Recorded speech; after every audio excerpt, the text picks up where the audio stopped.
Crime vous raconte ce soir deux histoires qui ont bouleversé des familles entières. Deux affaires criminelles qui sont restées non résolues pendant plusieurs décennies et qui, tout à coup, sont sur le point de connaître un dénouement. Crime spécial « Et si le crime était vraiment parfait ?» C'est tout de suite.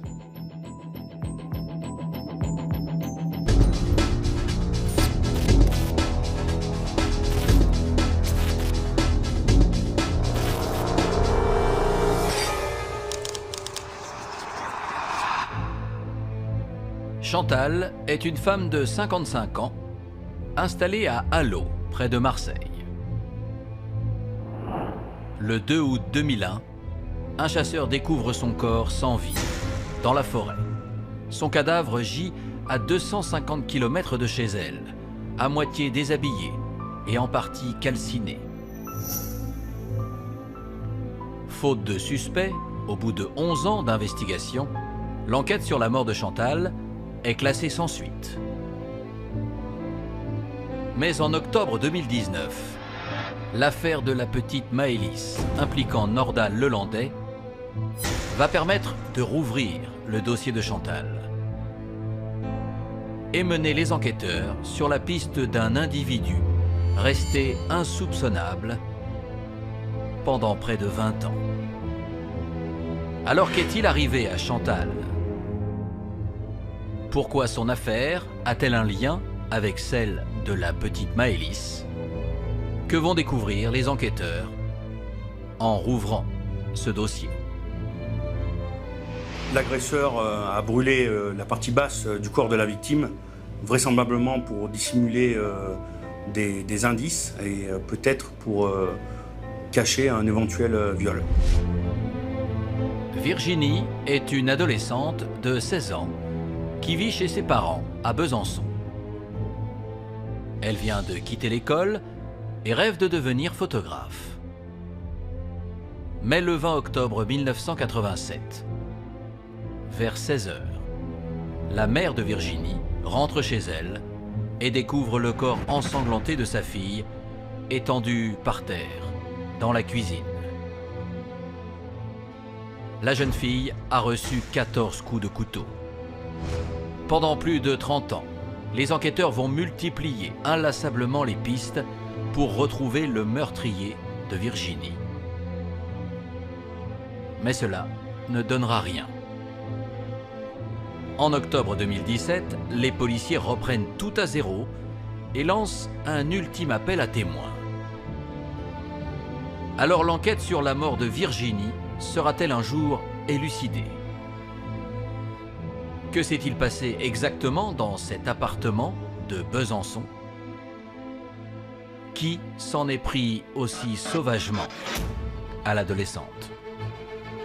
Les coups ont très probablement été portés avec un couteau type couteau de boucher. Autant dire avec une lame longue, très longue même, de 15 à 20 cm semble-t-il.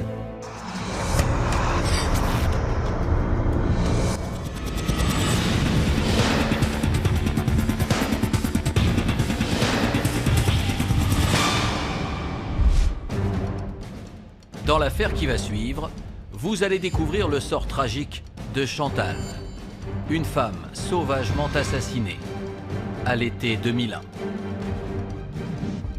Un cold case qui, depuis 20 ans, bouleverse aussi bien les enquêteurs que la famille de la victime.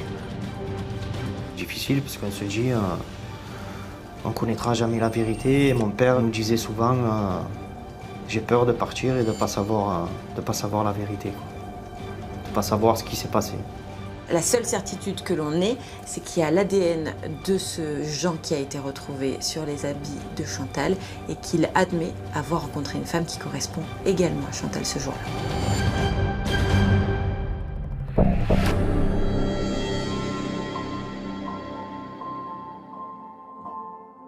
Nous sommes à Chatuzange-le-Goubet, dans le département de la Drôme. Situé à 20 km de Valence, ce village, bordé par l'Isère, offre à ses 5000 habitants un cadre bucolique. C'est une commune semi-rurale qui compte trois sections, Pizançon, Le Goubet et Chatugange, avec pas mal de pavillons, de lotissements assez cossus. Et ce sont pour l'essentiel des gens qui travaillent sur Romans ou sur Valence, qui résident dans cette commune de Chatugange. Une cité tranquille, comme il en existe beaucoup, en Auvergne-Rhône-Alpes, du moins jusqu'à l'été 2001. Ce jeudi 2 août, un chasseur part se mettre à l'affût dans un bois de la commune. C'est une zone qui est fréquentée par les locaux, que ce soit pour les chasseurs et surtout pour les promeneurs du coin. C'est une zone située à l'abri des regards et à l'écart des habitations. Un coin généralement paisible en semaine, mais aux alentours de midi ce jeudi, la chasse tourne court.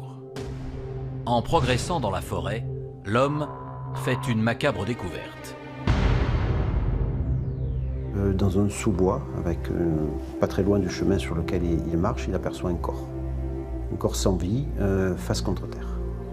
Et donc immédiatement, il appelle la gendarmerie. Lorsque les gendarmes de la brigade de Pont-de-Péage, qui sont les premiers à arriver sur les lieux, ils découvrent ce corps qui est en partie dévêtu et en partie calciné. Alors que s'est-il passé dans ces bois? Dans quelles circonstances la victime a-t-elle perdu la vie? Et les enquêteurs parviendront-ils à l'identifier?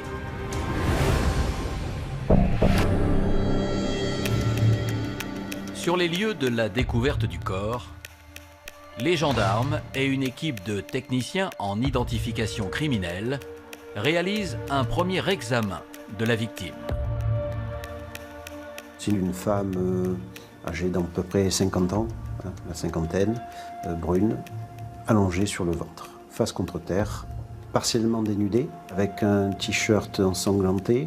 Elle porte des traces de coups, la boîte crânienne est défoncée, le bas du corps est brûlé.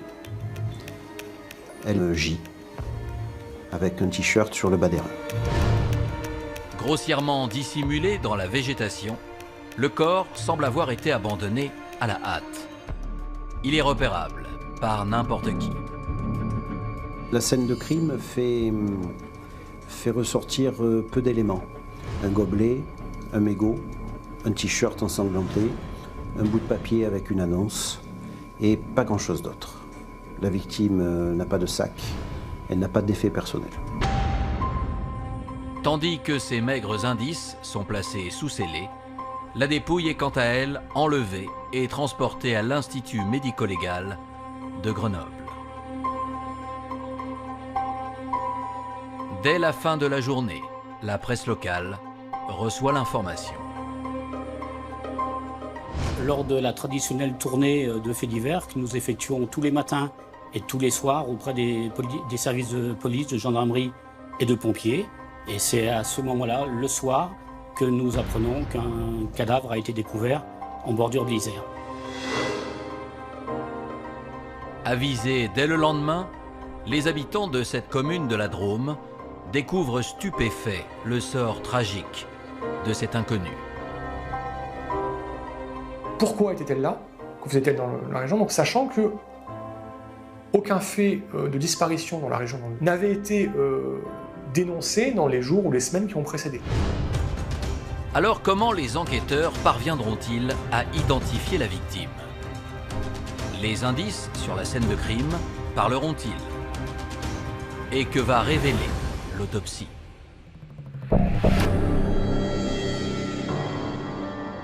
Le 3 août, une information judiciaire pour meurtre est ouverte. L'enquête est confiée à la brigade de recherche de Romans-sur-Isère. Dans un premier temps, les gendarmes parcourent toute la campagne environnante afin d'interroger le voisinage.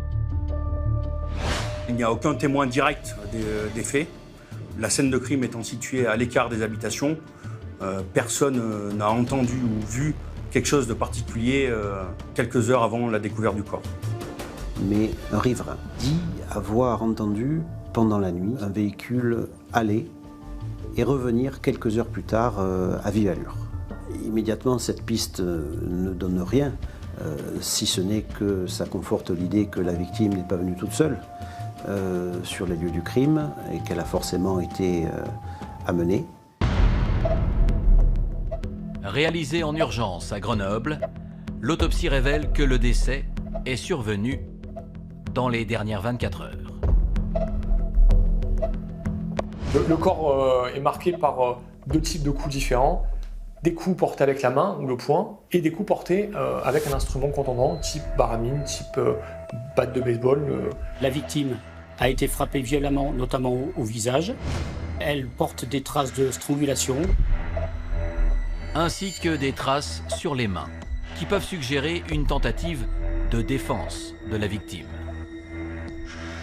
Les légistes vont également soulever un autre point crucial. L'agresseur a brûlé la partie basse du corps de la victime, vraisemblablement pour dissimuler des indices et peut-être pour cacher un éventuel viol.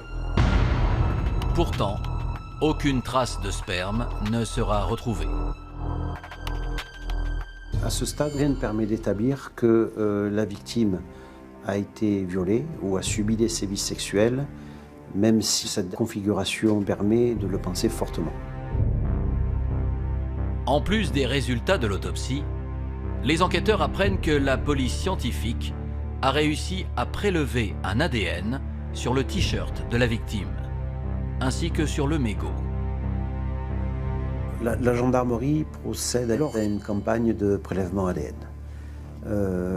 L'ensemble des chasseurs qui sont répertoriés comme pouvant chasser près de la scène de crime sont profilés, sont testés. En attendant de savoir s'ils matchent avec l'ADN des pièces à conviction, les gendarmes poursuivent leur enquête. Seule certitude, il s'agit du corps d'une femme, mais encore une fois, aucun papier d'identité ne permet de mettre un nom sur ce corps.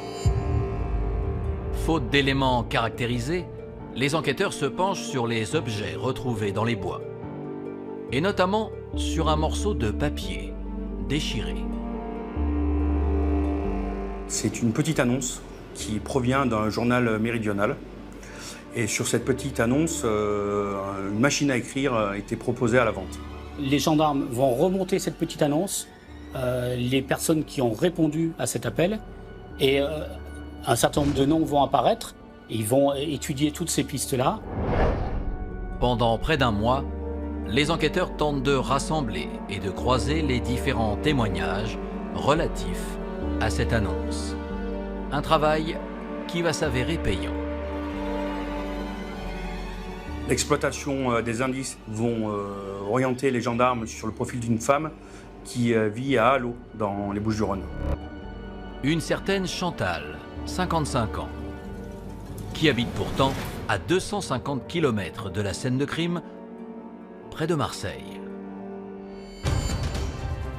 Alors Chantal est-elle la victime retrouvée au bord de l'Isère? Comment vont réagir ses proches? Et que vont découvrir les gendarmes à son domicile? Afin de lever le voile sur l'identité de la victime, les enquêteurs contactent la famille de Chantal, qui réside à Allot, en banlieue marseillaise. Mon père reçoit un coup de fil des gendarmes de Grenoble, en lui posant quelques questions et en lui demandant si c'était bien le frère de Chantal. Mon père, là, il est resté surpris. Surpris, mais également inquiet, car il n'a aucune nouvelle de sa sœur depuis près d'un mois. Un silence qu'il a déjà tenté de signaler aux autorités 2 semaines auparavant. Il a été à la gendarmerie du coin pour faire une demande de disparition, quoi. Et donc le gendarme il lui a dit c'est trop tôt, il faut attendre, votre sœur elle est majeure et vaccinée, on ne peut pas faire des alertes comme ça pour une personne qui s'en va 15 jours. Fin août 2001, les brigadiers se déplacent à Marseille pour perquisitionner le domicile de Chantal. Très vite, Son profil concorde avec le corps découvert au bord de l'Isère. Mais une identification formelle de la dépouille est nécessaire. On prend la voiture et on part tous les trois, mon père, ma mère et moi, sur Grenoble. Donc mon père et ma mère rentrent pour aller reconnaître le corps. Moi, j'étais resté à l'extérieur parce que mes parents ne voulaient pas que je vienne. Et donc, ils ressortent au bout d'une demi-heure, 3/4 d'heure après, et je ne reconnais plus mon père. C'était plus là, totalement transformé. C'est un choc effroyable parce que Patrice voit sa sœur, Chantal, dans un état absolument indicible. Il a même du mal à la reconnaître et c'est un véritable choc et une chose dont il ne s'est jamais remis en définitive. Comme son père, Richard sombre dans l'incompréhension et la psychose. Je me disais, est-ce qu'on n'en veut pas à ma famille? Est-ce qu'on ne va pas tous y passer? Est-ce que... On ne sait pas, on se pose plein de questions, on regarde toujours derrière, voir s'il n'y a pas quelqu'un qui va venir, quelqu'un qui nous veut du mal. Les enquêteurs de Romans-sur-Isère cherchent à cerner la personnalité de la quinquagénaire en auditionnant ses proches. C'était une femme normale, hein, elle avait divorcé de son mari et elle était retournée chez sa mère, habiter chez sa mère, et comme sa mère elle était quand même âgée, elle ne s'est jamais remise avec personne et elle a décidé de rester comme ça, seule, et de vivre sa vie, d'élever son fils et de s'occuper de sa mère, quoi. Une petite vie rangée, on ne lui connaît pas de rivaux, on ne lui connaît pas de différends au sein de la famille. C'est une femme qui n'a pas eu à maille à partir avec quiconque et qui mène une vie paisible, rangée, humble. Elle menait pas grande vie, elle n'avait pas de rencontres particulières, elle n'avait pas de fréquentation particulière. Rien ne permet d'expliquer le crime dont elle a été victime. Un tempérament discret et un parcours professionnel aléatoire. Elle enchaîne les petits boulots de lingère, de ménagère, et voulait faire une formation de couturière. Elle était censée commencer un nouvel emploi dans une commune des Alpes de Haute-Provence. Alors Chantal aurait-elle fait une mauvaise rencontre? Ou connaissait-elle son meurtrier? Et les enquêteurs parviendront-ils à retracer son parcours avant sa mort?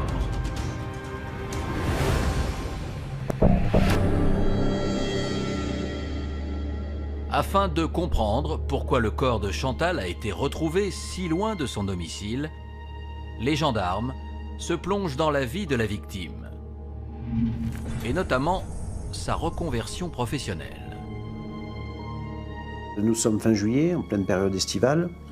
Un centre de colonie de vacances situé dans les Hautes-Alpes a un besoin urgent d'emploi. Et Chantal, qui est à la recherche d'un emploi, voit peut-être là l'opportunité de prendre quelques vacances tout en allant travailler dans un endroit qui est agréable. Un changement de vie dont sa famille prend connaissance quelques jours seulement avant son départ. Elle avait dit à ma grand-mère que ça lui plairait de changer un peu d'air et de partir et de voir un peu du pays, quoi. Voilà. Et du coup, elle a foncé, essayer de décrocher ce petit boulot qui peut-être lui aurait plu. Sa candidature retenue, Chantal doit se rendre à Gap, dans les Hautes-Alpes. Un voyage conséquent depuis Allot qu'elle n'envisage pas de faire en voiture. La gendarmerie découvre que Chantal a quitté Marseille par le train. Les relevés téléphoniques démontrent qu'elle a appelé la SNCF plusieurs fois. À Marseille, Chantal embarque à bord du TGV le 1er août, soit la veille de la découverte de son corps. Mais dans la précipitation, la quinquagénaire ne fait pas attention à un détail important de son itinéraire.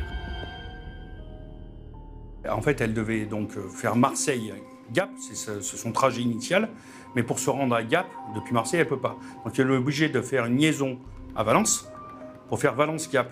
Or, son train qu'elle prend à Marseille ne l'arrête pas en gare de Valence-Ville, mais en gare de Valence-TGV. Et le train qui devait faire la liaison Valence-Gap, Valence-Ville, et pas Valence-TGV.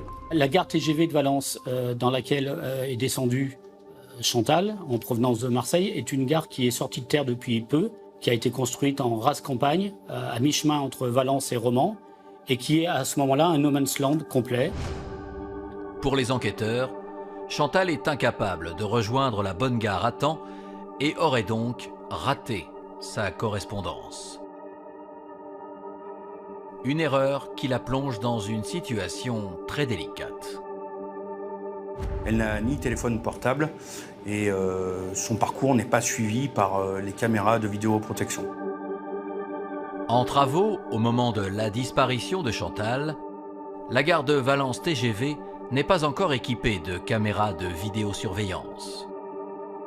Restent alors les témoignages des ouvriers du chantier, présents en nombre ce soir-là. Chantal est donc à 21h, en plein été, seule, sans connaître personne, et elle aborde deux employés qui font des travaux de nuit dans le cadre du chantier de la gare TGV, à qui elle demande une cigarette et qui lui indique l'adresse d'un hôtel dans lequel elle n'ira probablement jamais. En effet, aucune nuitée à son nom n'est relevée dans les établissements des environs. En interrogeant la SNCF, les enquêteurs apprennent que Chantal n'a pas non plus acheté un autre billet de train. La suite de son parcours devient alors une série d'hypothèses. Dans la mesure où la gare Valence TGV est perdue un petit peu au milieu de nulle part, qu'il n'y a pas de service de bus, il n'y a pas de navette, on peut penser qu'elle ait pu faire d'autostop. Car d'après son entourage, Chantal avait l'habitude d'opter pour ce mode de déplacement. Une piste cohérente, Valence étant un point de passage très fréquenté de la région Auvergne-Rhône-Alpes. L'hypothèse des gendarmes à ce moment-là est de considérer que Chantal a effectué une mauvaise rencontre. Mais pour l'heure, ils n'ont aucune certitude sur la suite des événements. Son trajet s'arrête à Valence TGV. À compter de la sortie de Valence TGV, il n'y a plus de traces de la victime, jusqu'à la découverte de son corps. Alors cette piste sera-t-elle retenue par les gendarmes? Vont-ils identifier un suspect? Et quels seront les résultats des analyses ADN?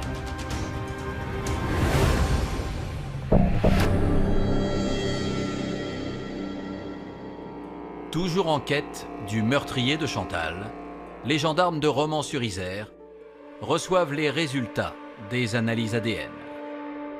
Ils contiennent un mélange d'ADN masculin-féminin retrouvé sur le t-shirt de la victime et sur le mégot de cigarette un ADN masculin, mais qui ne peut pas être exploitable puisque ne correspondant pas, ne matchant pas avec les fichiers police et gendarmerie de l'époque. Une base de données génétiques qui en 2001 n'est pas encore une source de renseignements fiable. En 2001, l'ADN est connu certes, mais le cadre juridique, la constitution des fichiers n'est pas encore avancée comme elle l'est de nos jours. Le fichier des délinquants sexuels en est à ses balbutiements et la cartographie génétique des délinquants n'est pas encore totalement accomplie. Suite à cet échec, les enquêteurs décident de privilégier la piste de l'entourage de Chantal.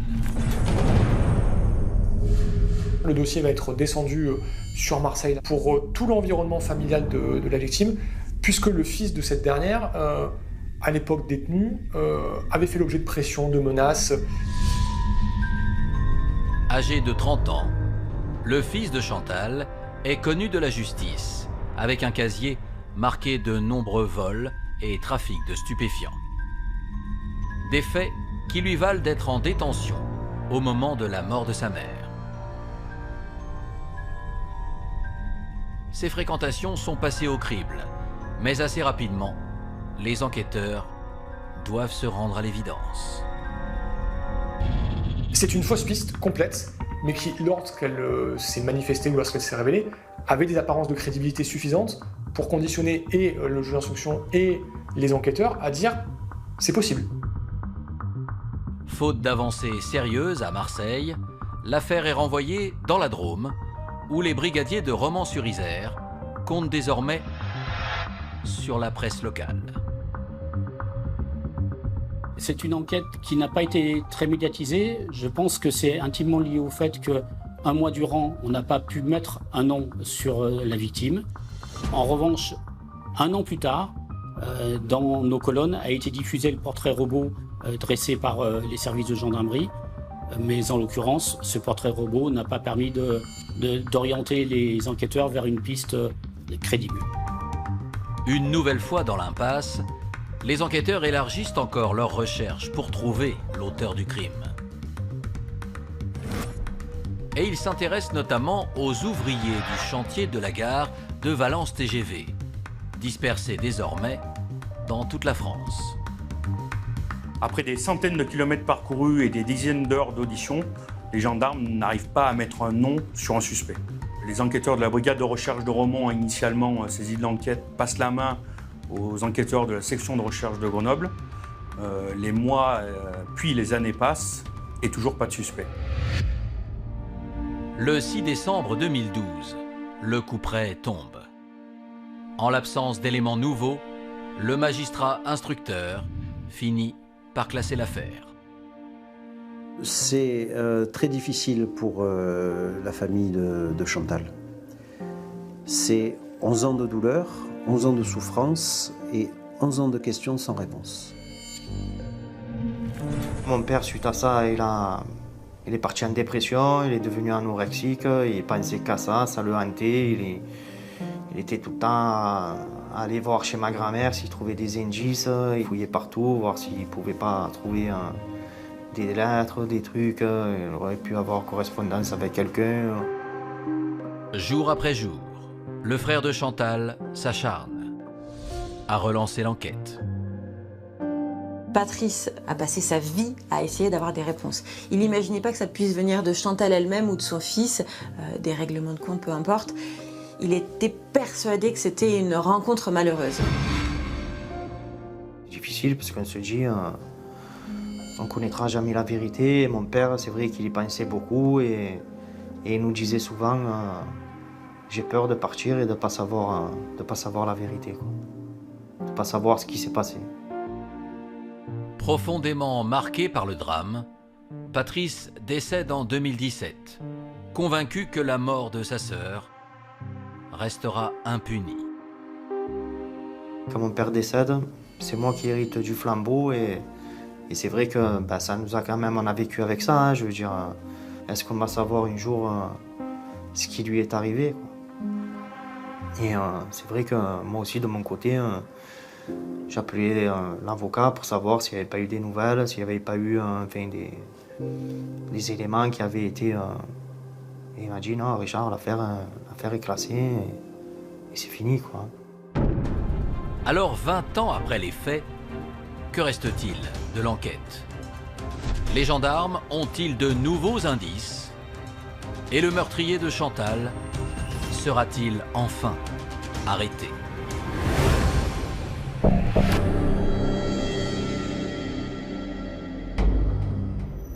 En 2019, 18 ans après le meurtre de Chantal, l'affaire va connaître un rebondissement grâce à un tout autre fait divers. Nordal Lelandais, un homme de 36 ans, est accusé des meurtres de la petite Maëlys et d'un caporal. Ces deux crimes ont été commis en 2017 en Isère et en Savoie, à 100 km seulement de Chatuzange-le-Goubet.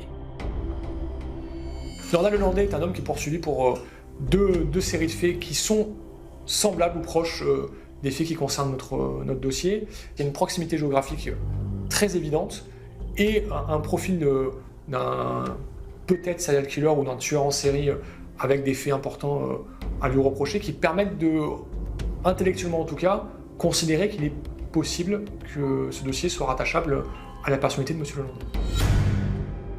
Car en août 2001, au moment de la découverte du corps de Chantal, Nordal Lelandais a 17 ans et habite en Isère, juste à côté de la Drôme.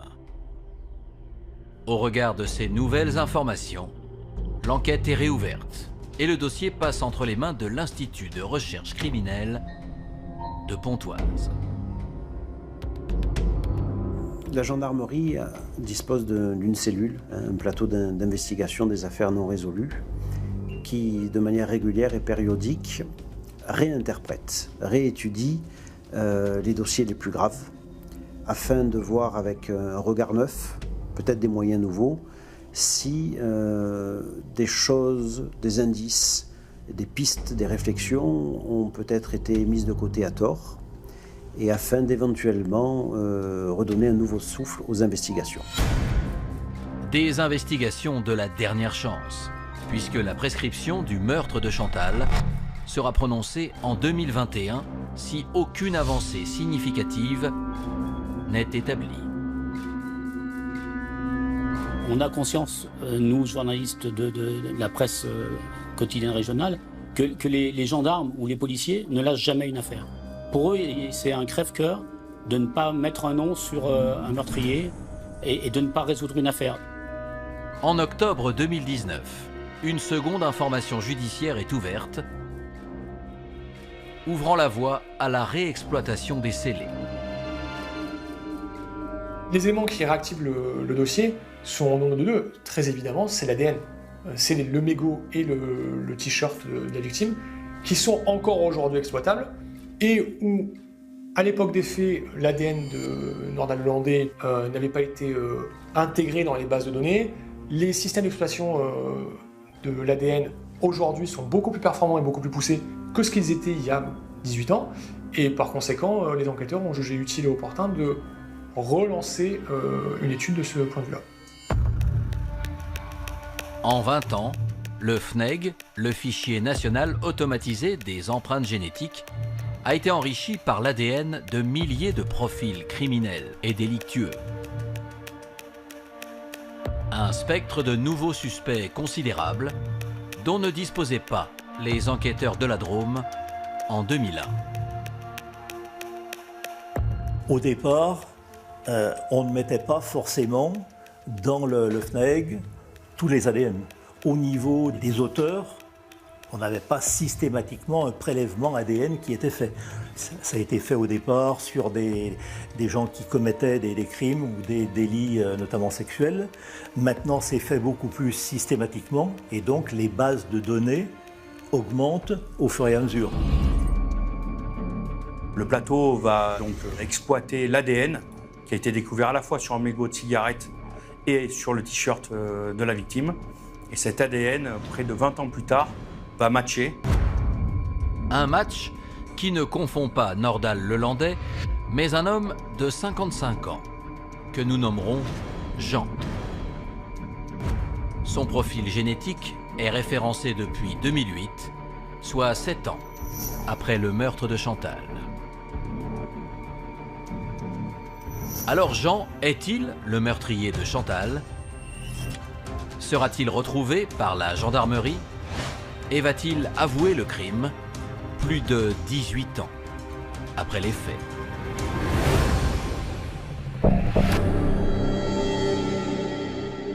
Suite aux résultats ADN, les enquêteurs essaient d'en savoir plus sur leur principal suspect. Et rapidement se dresse le portrait d'une personnalité contrastée. Il découvre le profil d'un homme inséré socialement, ayant un emploi, une vie de famille assez ordinaire. Ouvrier en charpente métallique, l'homme est aussi père de famille. Mais malgré une vie bien rangée, Jean n'est pas tout à fait inconnu de la justice. Ce dernier a été condamné en 2008 pour vol et actes de violence, notamment sur sa compagne de l'époque. Il est connu pour des faits d'intempérance. Il a apparemment l'alcool mauvais et l'alcool aidant, il a tendance à être violent et à jouer des poings. On le présente comme quelqu'un de bagarreur, au sang chaud, mais pas forcément quelqu'un comme un prédateur, comme un loup qui guetterait sa proie avant de passer à l'acte.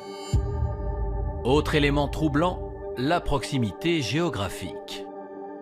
Car si Jean habite désormais à Pannes, dans le Loiret, à plus de 500 km de la Drôme, cela n'a pas toujours été le cas. À l'époque des faits, il vit dans la région romanaise, donc sur le secteur où a été découvert le corps de Chantal. Il a à l'époque des faits 36 ans. Entre Chatuzange, Le Goubet et Pannes, finalement, on se rend compte que c'est assez similaire. Les régions de la Drôme et du Centre-Val de Loire sont des régions rurales, où il y a beaucoup de campagnes, pas beaucoup de personnes, et c'est facile de se faire oublier là-bas. Le 3 juin 2020, 19 ans après le meurtre de Chantal, le suspect numéro 1 est arrêté par les gendarmes du Loiret. Il est interpellé au tout petit matin, de son domicile, avec son enfant, sa compagne de l'époque. Il est évidemment très surpris, très étonné. Il coopère, il répond aux questions, il ne résiste pas à l'interpellation et il comprend très vite qu'il est impliqué dans des faits qui sont particulièrement graves. Placé en garde à vue à la gendarmerie de Valence, le père de famille paraît confus. Il nie en bloc avoir tué Chantal, mais se trouve dans l'incapacité de fournir un alibi solide pour la journée du 1er août 2001. Les explications qu'il a pu donner ont conduit le juge d'instruction à souhaiter le voir présenter devant lui et à considérer que ces explications n'étaient pas de nature suffisante à l'écarter des faits qui lui étaient reprochés. Le 5 juin, au terme de 48 heures de garde à vue, Jean est mis en examen pour meurtre précédé, accompagné ou suivi d'un autre crime. Ce sont des faits à la fois particuliers parce que très anciens, plus de 20 ans, et particuliers aussi pour leur gravité parce qu'on parle d'un crime de sang, c'est-à-dire un meurtre, précédé ou suivi d'un viol. Et c'est par téléphone qu'on m'informe de la chose à 8h50 du matin, enfin début de matinée, où je dois me rendre au palais de justice à Valence pour rencontrer et mon client, le magistrat instructeur et le dossier. Pour les proches de Chantal, cette arrestation est un véritable séisme. C'est mon avocat qui m'appelle, qui me dit Richard, j'ai une nouvelle très importante à t'annoncer. Et moi, rigolant, je pensais pas à ça, quoi. Je lui dis bon, attendez maître, je m'assois. Et il me dit on a retrouvé le meurtrier de Chantal. Je suis choqué, je suis bouleversé. Je repense à toutes ces années de questions, toutes ces années d'angoisse qu'on a, toutes ces histoires qui vous submergent, quoi. Je pense à mon père. Dès le lendemain, la nouvelle est relayée dans tout le pays par la presse. Immédiatement, les mots colcaise apparaissent, les mots tueur en série apparaissent, et donc il faut réussir à faire la part entre les mythes et réalités et le dossier tel qu'il est. Interrogé à nouveau par les enquêteurs au mois de juillet 2020, Jean va évoluer dans ses déclarations. S'il conteste le meurtre, il reconnaît pour la première fois avoir croisé la route de Chantal. C'est-à-dire que oui, son ADN c'était bien le sien, mais il avait un énorme problème pour s'exprimer sur le déroulement des faits, parce qu'ils étaient anciens, parce qu'il était fortement alcoolisé, et parce qu'il avait du mal à se remettre un peu dans l'état d'esprit qui était le sien il y a maintenant 20 ans, sans toutefois considérer qu'il y était pour rien. Au fil de l'interrogatoire, Jean distille ses souvenirs de ce 1er août 2001. Ce soir-là, il aurait fait la connaissance de Chantal. Sur la terrasse d'un bar, alors qu'il était en train de consommer dans ce bar, il présente cette rencontre comme le fait du plus grand des hasards. Jean raconte qu'ils auraient alors sympathisé et qu'à l'issue de la soirée, la femme de 55 ans serait montée dans sa voiture pour partager un moment d'intimité. Globalement, mon client reconnaît l'avoir rencontrée, avoir échangé avec elle et avoir une relation sexuelle avec elle. Dans des conditions encore indéterminées. Voilà à ce stade, ce que mon client reconnaît, c'est une relation sexuelle, tiens-je à préciser, consentie. Suite à leur rapport sexuel, Jean explique qu'il y aurait eu une altercation entre Chantal et lui. Mais sa mémoire lui fait défaut, elle s'égare, elle est guère précise. Et il n'a pas souvenir d'avoir porté des coups, bien évidemment, d'avoir tué cette femme. Ces souvenirs sont très confus et surtout, entre ce que mon client déclare et les éléments retrouvés dans l'enquête scientifique, il y a des discordances assez importantes qui aujourd'hui permettent d'établir des zones grises ou des zones d'ombre puisque la victime n'est plus là pour pouvoir parler de ce qui s'est passé. Notamment au niveau du mode opératoire. Lors de ces interrogatoires, le suspect ne fait jamais allusion à une quelconque arme utilisée. Ce qui a pourtant été mentionné dans le rapport d'autopsie. La seule certitude que l'on ait, c'est qu'il y a l'ADN de ce Jean qui a été retrouvé sur les habits de Chantal et qu'il admet avoir rencontré une femme qui correspond également à Chantal ce jour-là. La trace de l'ADN n'est en soi pas la preuve d'une culpabilité. C'est un indice qui permet de conduire des forces d'enquête à un juge d'instruction à venir dire « Expliquez-moi. Expliquez-moi ce que fait votre ADN à cet endroit. Expliquez-moi pourquoi votre ADN est à cet endroit. » Placé en détention provisoire depuis sa mise en examen, Jean reste pour l'heure présumé innocent. Aujourd'hui, près de 20 ans après les faits, la justice va peut-être mettre un point final à ce cold case. Dans l'attente d'un éventuel procès, les proches de la victime ont plus que jamais besoin d'obtenir le fin mot de l'histoire. À ce stade, on peut penser qu'on commence à approcher du but. Voilà, il faut espérer que le dossier révèle l'intégralité de la vérité, voilà, pour la mémoire de Chantal. C'est l'heure des réponses, hein. Je veux dire, au bout de 20 ans, il faut qu'on sache, ce qui s'est passé et pourquoi.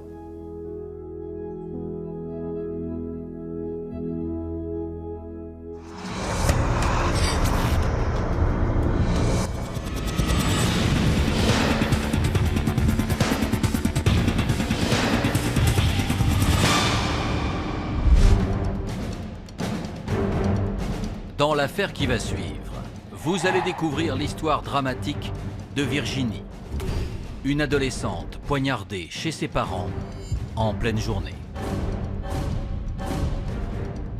Un crime au mobile mystérieux qui, plus de 30 ans après les faits, continue de semer le trouble. 14 coups de couteau, ça veut dire qu'il a mis du temps à se calmer et qu'il était visiblement dans une rage folle. Évidemment, ça ressemble à un crime. Là, on se venge visiblement de quelque chose. Et puis surtout, l'autre élément potentiellement crucial, c'est qu'il y a de l'ADN qui est exploitable, de l'ADN X, dont on peut supposer qu'il appartient au criminel.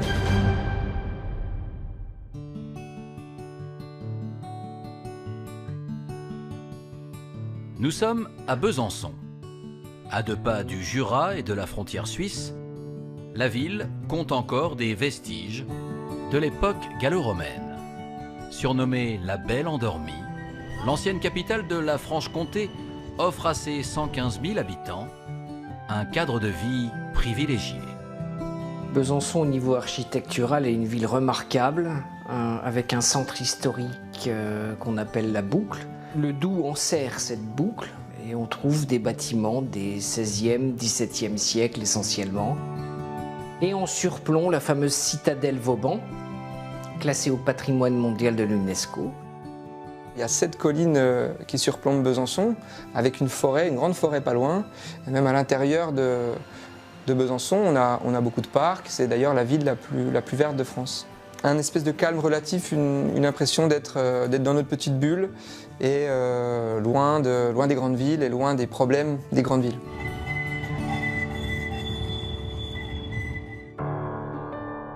Pourtant, à l'automne 1987, une histoire tragique va faire voler en éclats la sérénité de la commune. Le 20 octobre, aux alentours de 16h30, Christine, une jeune mère de famille, rentre chez elle après sa journée de travail au rectorat. Curieusement, la porte était entrouverte, la porte de l'appartement. Elle est rentrée et puis elle avait tout de suite accès à la cuisine sur sa droite et elle a vu tout de suite sa fille qui était allongée sur le sol avec des traces de sang. Je ne peux pas imaginer ce que la maman a pu ressentir à ce moment-là, le choc, l'effroi, se demander si son meurtrier était encore dans les parages, tout en ne sachant peut-être même pas tout de suite si elle était morte ou simplement dans le coma. Alors que s'est-il passé dans cet appartement familial de Besançon? Pourquoi Virginie, la fille de Christine, se trouve-t-elle dans cet état? Et aurait-elle été assassinée?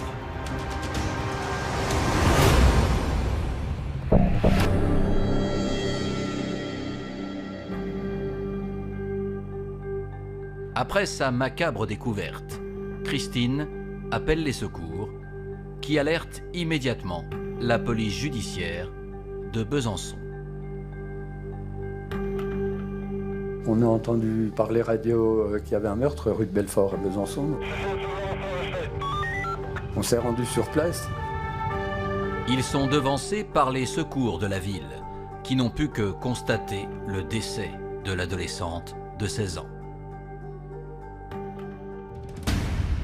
D'emblée, la piste criminelle ne fait aucun doute.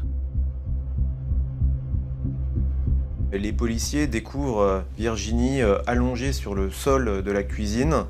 Elle porte à ce moment-là un pull et ce pull est déchiré par ce qu'on devine être des coups de couteau. Il y avait des giclures de sang sur les murs, quelques gouttes de sang autour de la table, non pas sur la table mais au sol, mais rien d'autre. Pour tenter de comprendre les circonstances du drame, les enquêteurs procèdent immédiatement aux constatations matérielles dans l'appartement. Il n'y a pas de désordre et il n'y a pas d'objets qui ont été volés. Pas de traces de lutte, pas de fracture de la porte. On peut imaginer, c'est l'hypothèse qui a été retenue, que Virginie avait délibérément ouvert la porte du logement à son assassin. Une énigme de taille pour les enquêteurs, qui ne peuvent pas encore s'appuyer sur des investigations ADN. À l'époque, on faisait les recherches papillaires comme ça, avec le pinceau, traditionnellement. Et le problème qu'on a eu, c'est qu'il n'y avait pas d'empreinte très nette, il n'y a pas eu d'empreinte qui pouvait être exploitée directement, et voilà. Le commandant Guy Garnache et son équipe se mettent également en quête de l'arme du crime. Il pourrait vraisemblablement s'agir d'un couteau qui a peut-être été dérobé à la famille. Il manquait peut-être un couteau, c'était pas sûr, mais il manquait peut-être un couteau. Mais le couteau en question manquait peut-être depuis plusieurs semaines, voire plusieurs mois, on ne sait pas trop. Sans piste probante, les policiers de Besançon auditionnent les habitants de l'immeuble. Tous sont sous le choc lorsqu'ils apprennent ce qui est arrivé à Virginie. Les voisins interrogés, pour certains évoquent Virginie, qui était quelqu'un d'assez réservé, d'assez discrète. On l'a croisée surtout quand elle promenait son chien, et voilà, c'était de toute façon, du point de vue en tout cas des voisins, une jeune fille calme et sans histoire. Dans tout l'immeuble, seule une voisine était présente ce mardi après-midi. Elle va tout de même apporter un témoignage crucial pour déterminer l'heure du crime. C'est une demoiselle qui, en regardant la télévision, a entendu des cris comme des cris de bébé. Et ensuite, elle a entendu un bruit assez important d'une personne qui tombe à terre. Elle se souvient donc précisément de l'émission qu'elle regardait à ce moment-là. Elle nous donne un créneau qui est très restreint. Un créneau compris, selon elle, entre 15h et 15h30. Effrayée, la voisine n'a pas osé sortir de chez elle et n'a pas vu l'agresseur de Virginie. À leur tour, les parents de la victime sont interrogés. Le père dit quelque chose d'intéressant, il dit qu'en partant travailler, il a croisé dans la cage d'escalier de son immeuble 2 adolescents qu'il ne connaissait pas, a priori qui n'habitaient pas là. Alors ces 2 adolescents sont-ils les meurtriers de Virginie? La victime les connaissait-elle? Et les enquêteurs vont-ils réussir à les retrouver?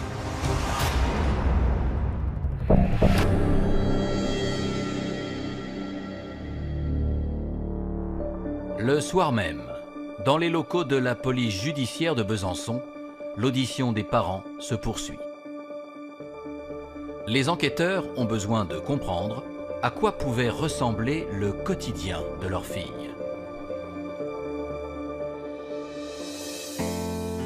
Virginie était une adolescente un peu comme toutes les autres. Elle aimait la musique, elle était fan de Madonna. C'était, d'après ses proches, une personne très douce, plutôt discrète aussi. Personnalité affirmée, l'adolescente avait des rêves plein la tête. C'était une jolie brune avec des yeux bleus comme les lacs. Ça, c'était une expression de sa tante qui voilà, était bonne élève, en tout cas jusqu'en 3e, qu'elle venait de quitter parce que finalement, elle avait envie de sortir un petit peu des rails. Elle partait sur un CAP photographie. C'était son projet professionnel. Passionnée par la photo, cet enfant unique aimait aussi rester à la maison et passer du temps en famille. Mais selon ses parents, la jeune fille avait récemment changé de comportement. Dans les dernières semaines, Virginie, on sentait qu'elle voulait un petit peu plus sortir, elle voulait un petit peu faire des rencontres, sans doute un besoin d'émancipation. Le lendemain du meurtre, à la morgue de Besançon, les médecins légistes pratiquent une autopsie sur le corps de Virginie. L'hypothèse d'un viol est écartée de façon catégorique. On dénombre 14 coups de couteau qui ont tous été regroupés au niveau de la poitrine. Certains ont d'ailleurs touché le cœur. Clairement, c'est la cause du décès de Virginie. Les coups ont très probablement été portés avec un couteau type couteau de boucher. Autant dire avec une lame longue, très longue même, de 15 à 20 cm, semble-t-il. Les policiers franc-comtois partent à la recherche de ce mystérieux couteau et inspectent les caves ainsi que les poubelles de l'immeuble de Virginie. Les enquêteurs ont poussé les investigations jusqu'à fouiller les égouts de la ville de Besançon. Ils ont mobilisé des hommes grenouilles pour fouiller même et plonger dans le Doubs, hein, le fleuve qui traverse la ville, mais ça n'a rien donné. Donc l'arme du crime n'a jamais été retrouvée. À l'affût d'une piste, les enquêteurs essaient alors de retracer la dernière journée de Virginie. Sa maman était partie plus tôt travailler au rectorat. Restait son papa qui s'était endormi devant la télé, qui s'était réveillé un petit peu précipitamment avant à son tour de partir travailler. Au moment de son départ, Virginie était en train de repasser tranquillement, paisiblement. Il n'y avait pas de souci particulier. Il lui a dit au revoir à ce soir et il a quitté l'appartement. Mais les policiers émettent des doutes sur la version du père de la victime. Les enquêteurs partent d'un premier constat simple. Le père est la dernière personne connue à avoir vu Virginie vivante. Donc forcément, ils vont s'intéresser au père. Alors le père de Virginie aurait-il pu commettre ce crime odieux? Que faisait-il l'après-midi du drame?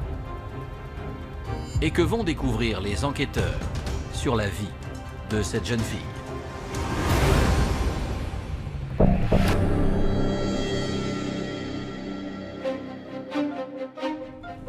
À la police judiciaire de Besançon, les enquêteurs vérifient l'emploi du temps du père de la victime, le jour du meurtre.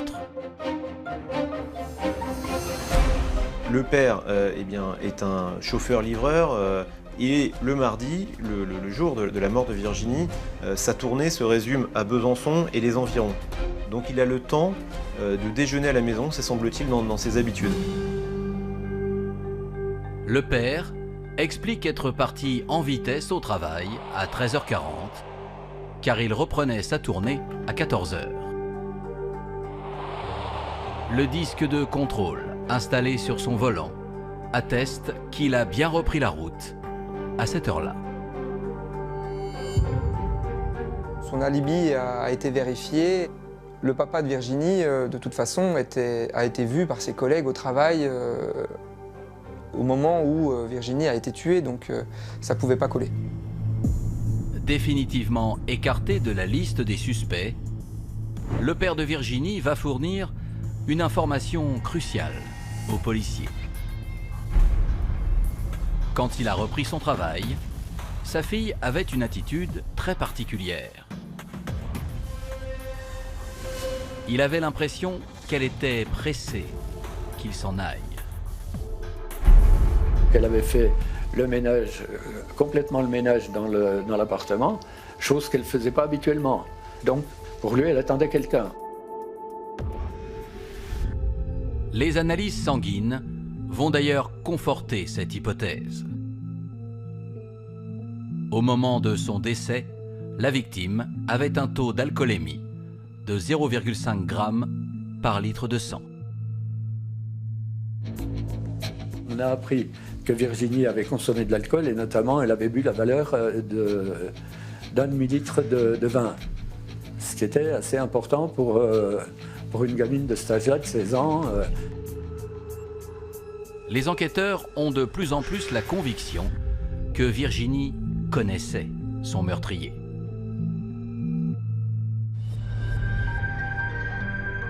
Pour ce qui est du mobile, ils s'orientent sur la piste d'un homme qui serait subitement entré dans une colère incontrôlable.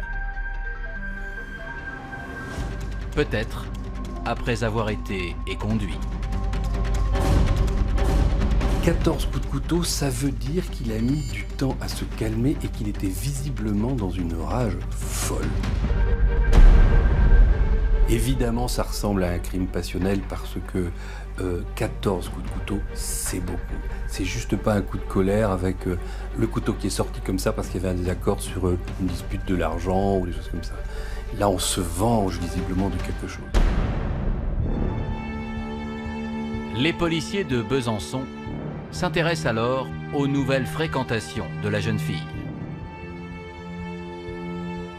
Ses parents racontent qu'elle est allée faire les vendanges quelques semaines plus tôt pour gagner un peu d'argent de poche. Ça correspondait aussi à son envie un petit peu d'ailleurs, de faire des rencontres. Et elle s'était rendue à Nuits-Saint-Georges en Bourgogne, donc on est là à une centaine de kilomètres à peu près de Besançon.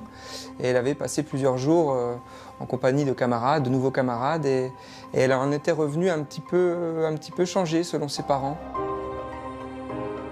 Peut-être qu'elle avait rencontré un amoureux, des amoureux. Ça, en tout cas, les parents le suspectaient, mais n'ont jamais su. Virginie s'était jamais confiée à eux ou n'avait jamais vraiment raconté dans les détails ni ses vendanges, ni ses amourettes éventuelles. Afin de percer ce mystère, les enquêteurs convoquent l'une des plus proches amies de Virginie. Selon sa copine, apparemment, elle a flirté avec un, et elle a couché avec le deuxième. Voilà, ce qui a entraîné une certaine discorde entre les deux. Ce premier garçon aurait-il alors été jaloux au point de tuer l'adolescente? Pour les parents, ce scénario criminel semble crédible. Ils y croyaient vraiment qu'ils allaient retrouver une personne. Étant donné que les enquêteurs avaient des pistes chez les vendangeurs, je pense qu'ils y croyaient dur comme fer. Ce suspect potentiel se nomme Thomas. À peine majeur, il vit à Dijon, dans une colocation.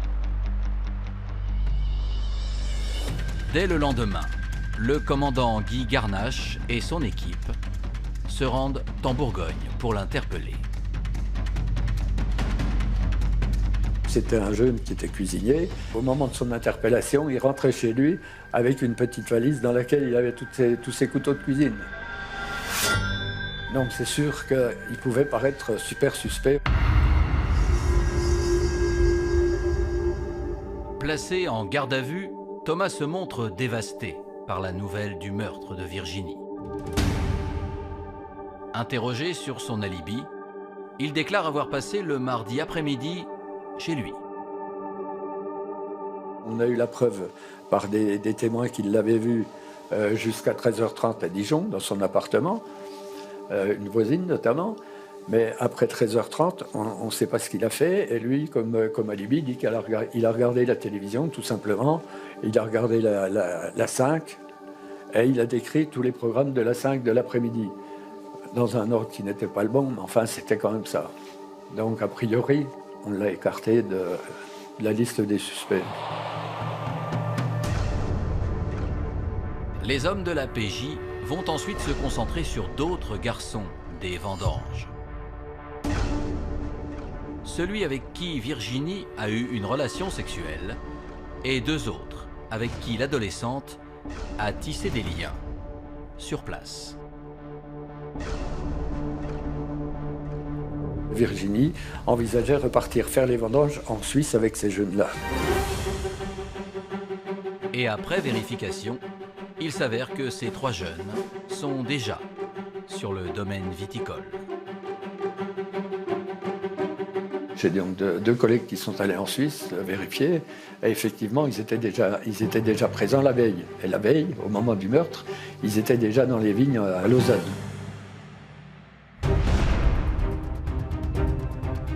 Alors les enquêteurs retrouveront-ils une nouvelle piste plus fructueuse? Qui est cette personne avec laquelle Virginie aurait consommé de l'alcool chez elle? Et s'agit-il de l'auteur de ce meurtre effroyable?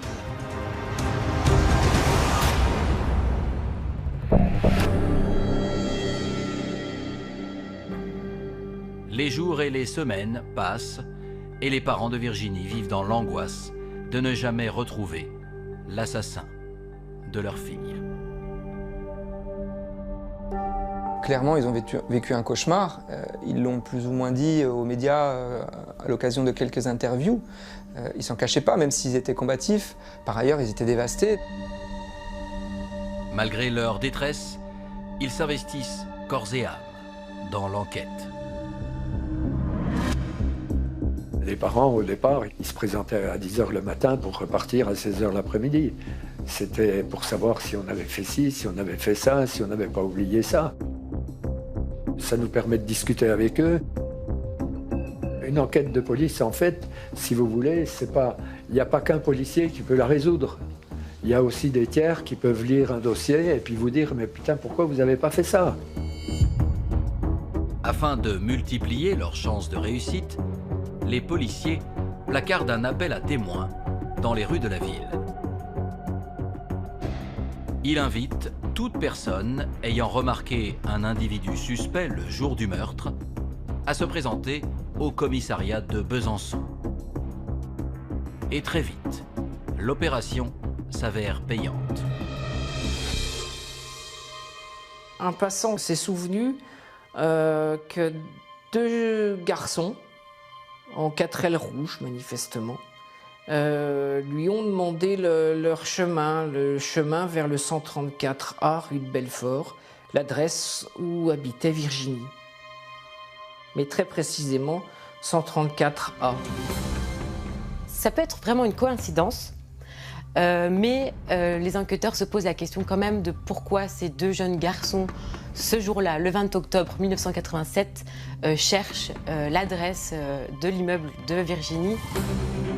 Ce témoignage est corroboré par la gérante de la station-service située juste en face de l'immeuble des parents. Elle a dit, je peux vous dire quelque chose, il y a un jeune avec une voiture rouge qui est venu, puis qui a eu un regard vraiment qui m'a fait peur, j'ai trouvé bizarre. Elle précise par ailleurs que le jeune homme était grand et avait une peau acnéique. Si ces deux témoignages diffèrent sur le nombre d'individus présents, tous sont unanimes sur le fait que le véhicule était immatriculé dans le département de la Côte d'Or. Donc là, les policiers tiennent quelque chose, visiblement, cette voiture rouge qui était immatriculée en Côte d'Or, c'est un département voisin, le département de Dijon. Et ils se sont mis à la recherche de l'ensemble des propriétaires d'une voiture type 4L, c'était peut-être une R4 rouge, je crois, et il y en avait 350. On a mobilisé tous les gendarmes de toutes les brigades, etc. Chaque brigade était chargée de vérifier les 4L rouges de son secteur. Dès qu'il y avait une possibilité de doute, on s'est rendu nous-mêmes sur place pour faire les vérifications plus approfondies. Mais aucune interpellation ne va avoir lieu.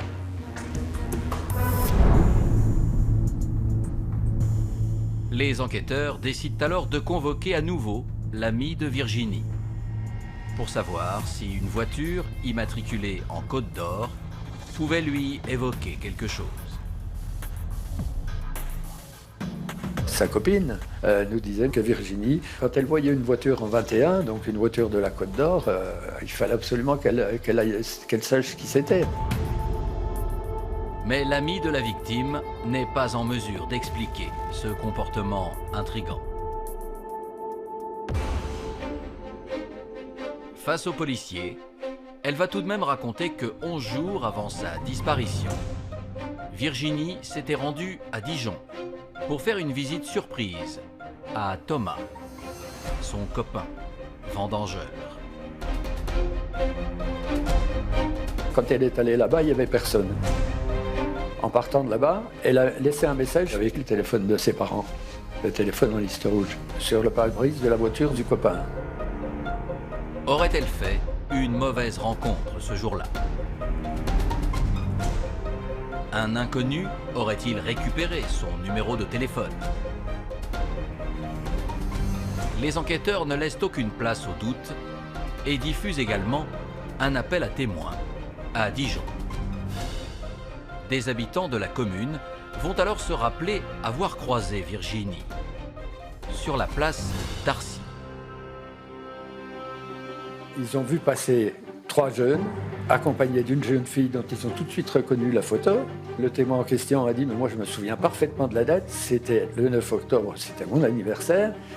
Et la jeune fille, c'était impossible de ne pas la reconnaître parce qu'elle se baladait avec un chapeau melon noir. Ils indiquent également que l'un des 3 hommes portait un pantalon en cuir noir. Ils avaient l'air de s'amuser, de rigoler, etc. Ça avait l'air sympa, il n'y avait rien d'extraordinaire. On a donc basé nos recherches aussi là-dessus.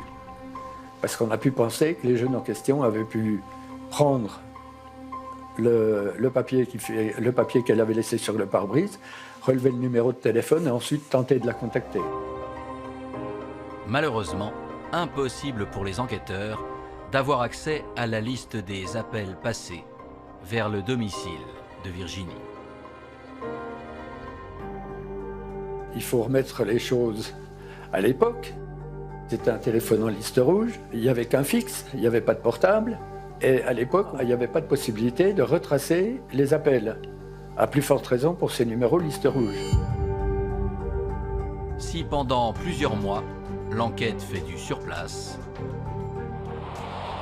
un événement sans lien avec l'affaire va lancer les policiers sur une nouvelle piste en novembre 1988.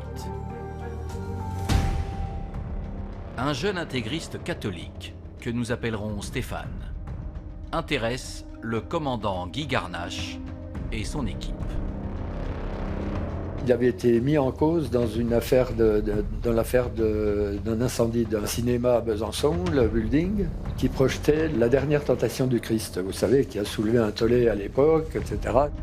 À partir de là, on apprend que c'est le cousin de Virginie. Un cousin qui visiblement était un petit peu épris de Virginie, voilà, qui était pas insensible à Virginie, qui aurait été à proximité du 134 rue de Belfort ce jour-là, le 20 octobre 1987.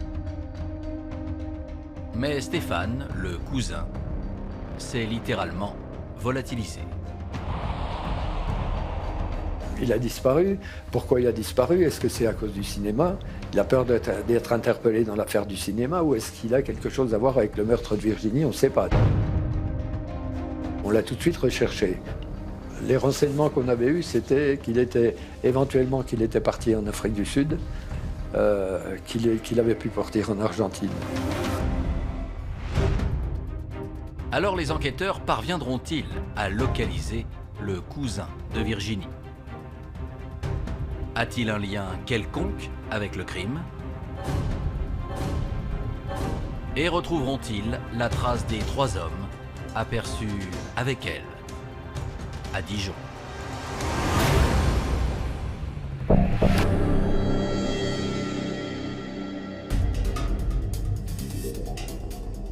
Malgré des recherches lancées en collaboration avec les ambassades d'Argentine et d'Afrique du Sud, le cousin de Virginie demeure insaisissable. Mais en 1991, le commandant Guy Garnache est avisé par ses confrères de Besançon qu'ils tiennent peut-être enfin le meurtrier.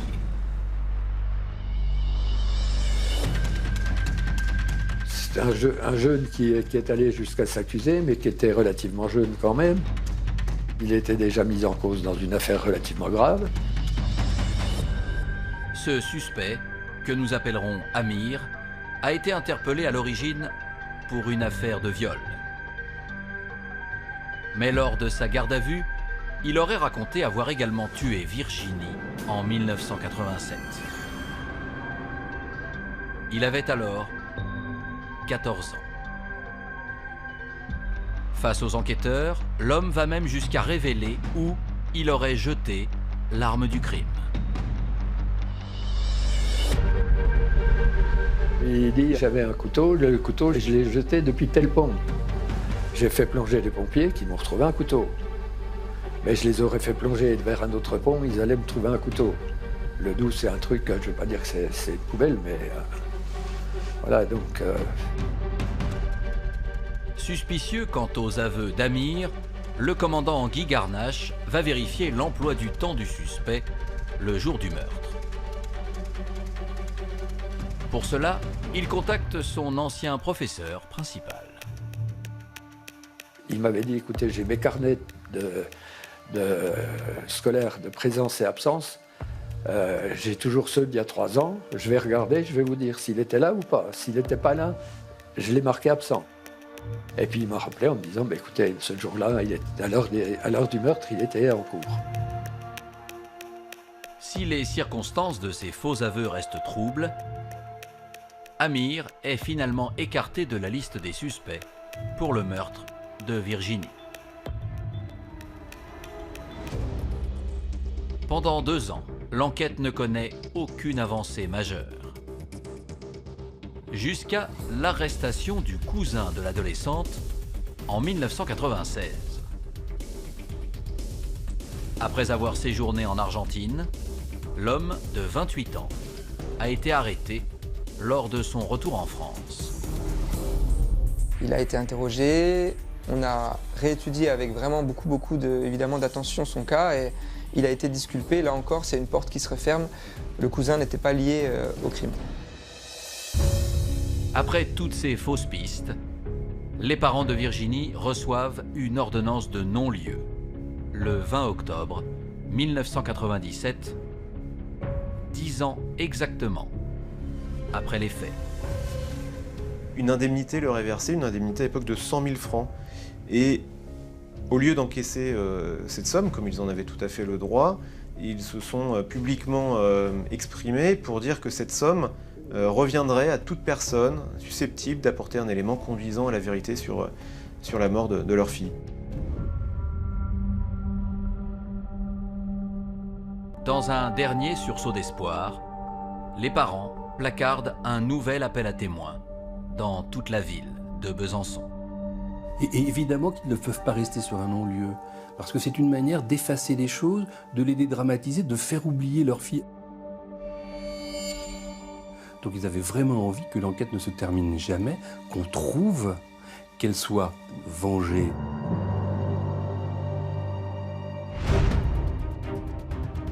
Alors cet appel à témoins portera-t-il ses fruits?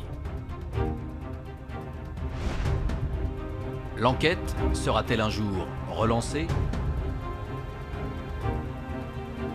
Et les policiers franc-comtois parviendront-ils à identifier les mystérieux passagers de la voiture rouge?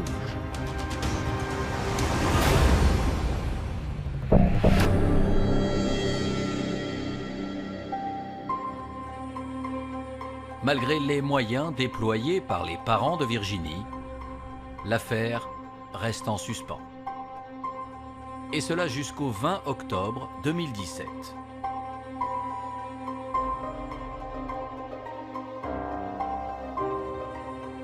« 30 ans jour pour jour après le meurtre de l'adolescente, la nouvelle procureure de Besançon annonce la réouverture inespérée de l'enquête. Aujourd'hui, on a des nouvelles techniques d'investigation, de nouvelles manières d'aborder les dossiers criminels qui peut-être permettront de déceler quelque chose qui n'avait pas été décelé à l'époque. Et puis surtout, l'autre élément potentiellement crucial, c'est que des scellés ont été exhumés, ont été retrouvés. Là, on est vraiment dans les sous-sols du palais de justice de Besançon. Et que sur ces scellés, il y a de l'ADN qui est exploitable, de l'ADN X, dont on peut supposer qu'il appartient aux criminels. De nouveaux magistrats et de nouveaux enquêteurs sont désormais en poste. L'occasion de porter un regard neuf sur cette affaire. Les enquêteurs de la PJ actuelle à Besançon ont tout repris le dossier de A à Z et surtout ont même réentendu les voisins de l'époque, les proches de Virginie 30 ans après. Ils ont même entendu leurs propres collègues, les enquêteurs de l'époque qui avaient travaillé sur ce dossier.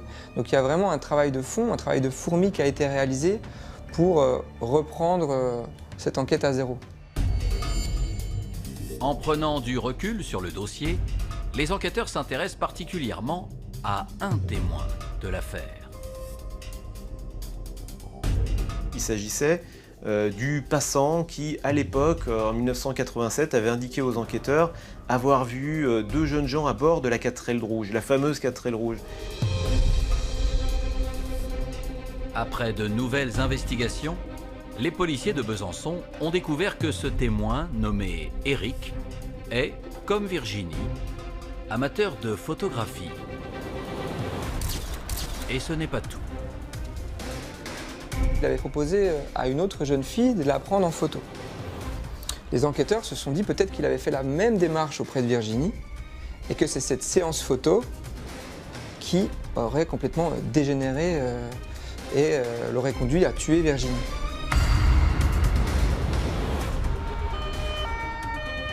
Le 28 novembre 2019, les enquêteurs décident d'interpeller Eric à son domicile. Le jeune homme de l'époque était devenu un père de famille d'une cinquantaine d'années, absolument sans histoire, sans casier judiciaire, qui résidait toujours à proximité de Besançon. Donc quand ils sont allés le cueillir chez lui à 7 h du matin, il était plus que surpris.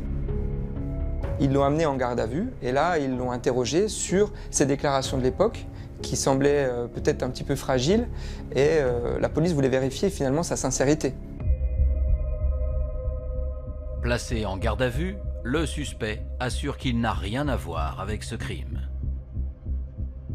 Devant ces dénégations, les enquêteurs décident de comparer son ADN avec le profil inconnu retrouvé sur les scellés. Le juge d'instruction, la police Et les journalistes qui étaient au courant, on était tous dans une attente fébrile de est-ce que l'ADN va matcher? Parce que si l'ADN match, sa version ne tient plus. Et là, de témoin un petit peu suspect, il passe à clairement suspect numéro 1 dans l'affaire du meurtre de Virginie. Mais le lendemain, le laboratoire d'analyse ADN livre un résultat sans appel. Cette personne eh bien, a été mise hors de cause grâce à l'ADN, son ADN ne collant pas, ne matchant pas avec l'ADN retrouvé sur la scène de crime.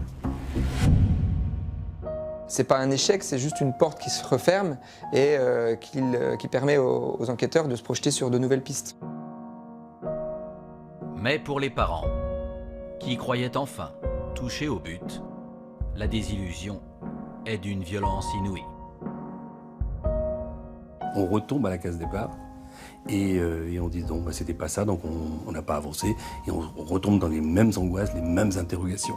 Évidemment que c'est frustrant, évidemment qu'ils ont dû être très peinés que ce soit pas le bon. Depuis toutes ces années, voilà, ils ont vécu des montagnes russes émotionnelles absolument impossibles à supporter. Ça fait 30 ans qu'ils sont dans le chagrin, dans l'interrogation, dans la colère et ça les a usés.